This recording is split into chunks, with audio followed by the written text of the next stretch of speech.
This is a mini tutorial about 3D thinking for anyone who wants to improve at creating character design from a basic foundation.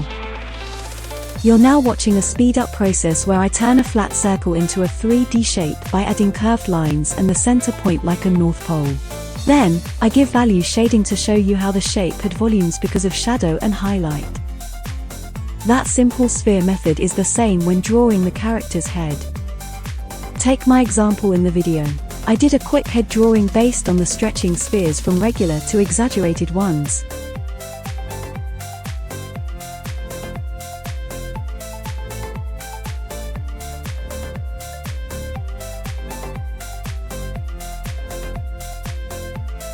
Next, you'll see how flat squares, cubes, and rounded cubes form each of the simple bunny heads.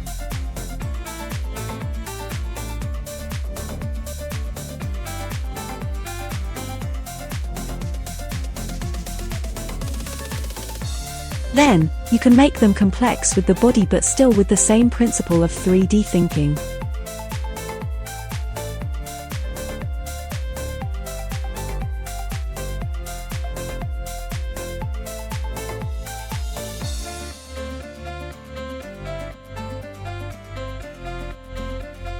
I added some shadows so you can see the aspect of 3D forms for each character design.